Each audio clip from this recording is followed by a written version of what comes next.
بسم اللہ الرحمن الرحیم۔ ایک بادشاہ نے اپنی رعایا پر ظلم کر کے بہت سارا خزانہ جمع کر لیا اور اسے شہر سے باہر ایک جنگل میں خفیہ غار میں چھپا دیا۔ غار کے دروازے کی دو چابیاں تھیں، ایک بادشاہ کے پاس اور دوسری اس کے وزیر کے پاس تھی۔ ان دو کے علاوہ کسی کو بھی اس غار کا پتہ نہیں تھا۔ ایک دن صبح کے وقت بادشاہ خزانہ دیکھنے کے لیے غار کی طرف گیا اور دروازہ کھول کر اندر داخل ہو گیا۔ خزانہ کمروں میں چاول اور گندم کے انبار کی طرح بکھرا پڑا تھا۔ ہیرے اور جواہرات الماری میں سجے ہوئے تھے۔ بادشاہ اس خزانے کو دیکھ کر بہت خوش ہوا، لیکن اندر آتے وقت بادشاہ غار کا دروازہ ہی بند کرنا بھول گیا تھا۔ اسی وقت وزیر کا اس غار کی طرف سے گزر ہوا۔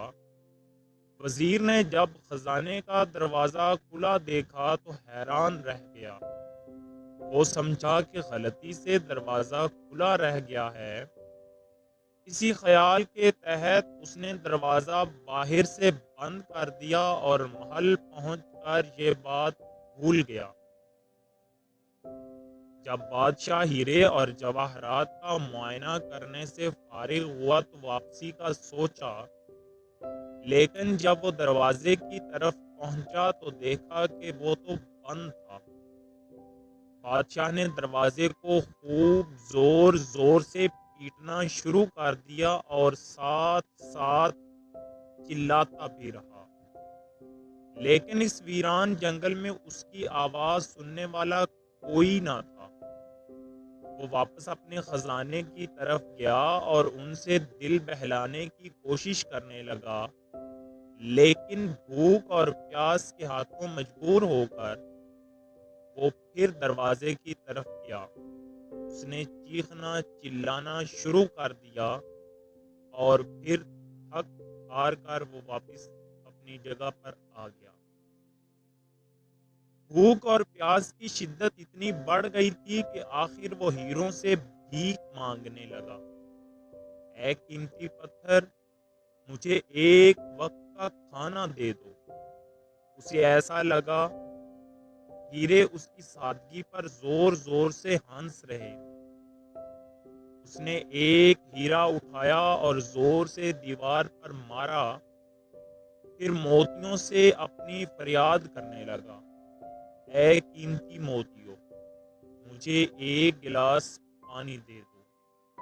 اسے ایسا لگا کہ موتی اور جواہرات اس پر ہنس رہے ہوں۔ بادشاہ کو بہت غصہ آیا، لیکن بھوک غصے پر غالب آ گئی۔ آخر بھوک کی شدت اتنی بڑھ گئی کہ وہ نڈھال ہونے لگا۔ اس نے دنیا کو پیغام دینے کے لیے زمین پر کچھ لکھا اور اس کے بعد بادشاہ کا انتقال ہو گیا۔